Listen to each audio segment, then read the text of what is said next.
Moody's analytics says there's a strong chance Donald Trump will win re-election anyway.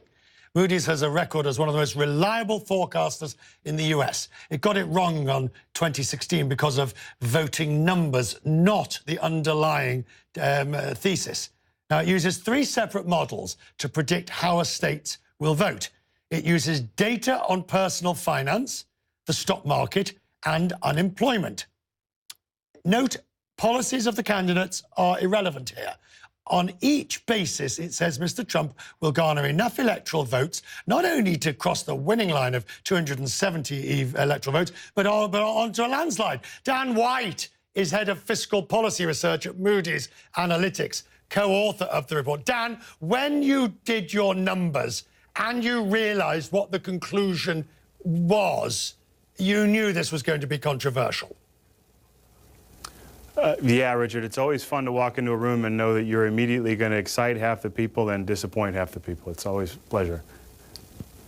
Now, the importance of your work is that it doesn't rest on the candidates or the policies. It's already based on existing demographics and economics within the state.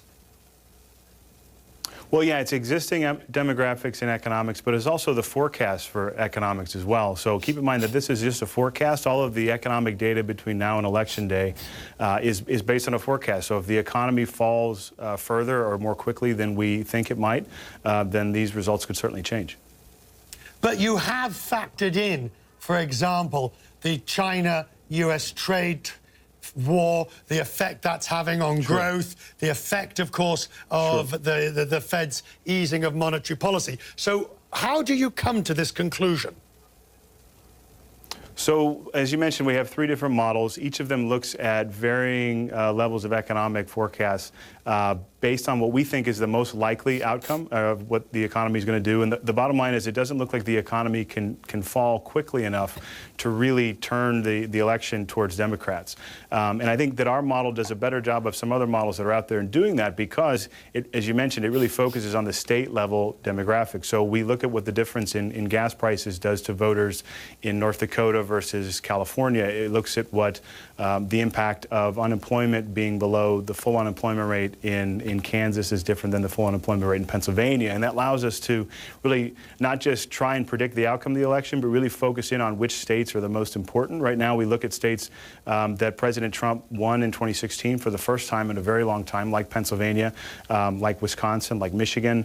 And we can see that the economics in those states are doing very well. And to the marginal voter, that might be enough to get him over the finish line.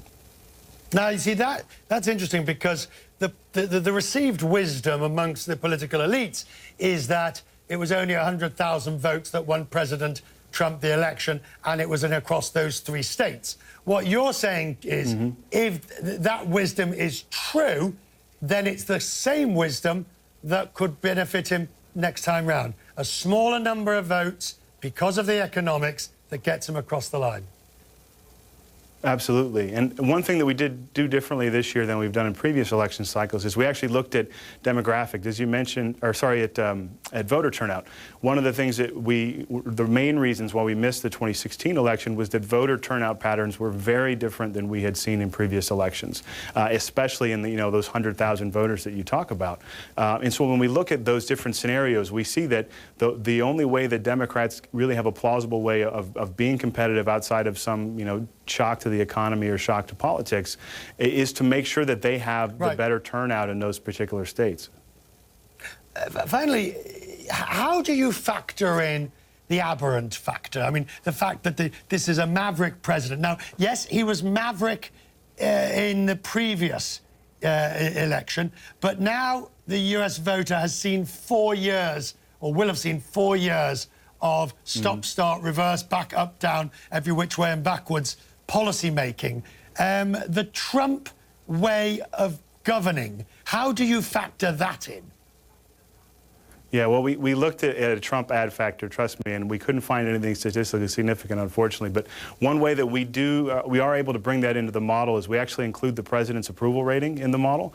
And that's one of the things that's actually very fascinating about Donald Trump is it's no secret that his approval rating has not been as high as previous presidents. But one thing that is really extraordinary when you look at his numbers is that it doesn't move at all. It's very difficult to convince somebody who's a strong Donald Trump supporter to not be a Donald Trump supporter. So for previous presidents, we've seen, up to, 40, 50 basis point change in their or percentage point change in their approval rating. Donald Trump is moving in a very narrow band. There's about 40 to 45% of the country. It's a very strong believer in Donald Trump, and it's very difficult to convince them otherwise. And so really the question is, what happens to that other, 5 to 10% of folks in between that can be persuaded one way or the other, where the model banks on those being the marginal voters who will be most impacted by economics. And with economics looking very good for the next year, that really paves the way for a very successful 2020 for Donald Trump. You can't argue with success, and you have an exceptionally good record of it, but we can say that you will be proved right or wrong come next November, one way or t'other. And we thank you for joining us this morning. Obviously, things will change. Thank you, sir. We appreciate it.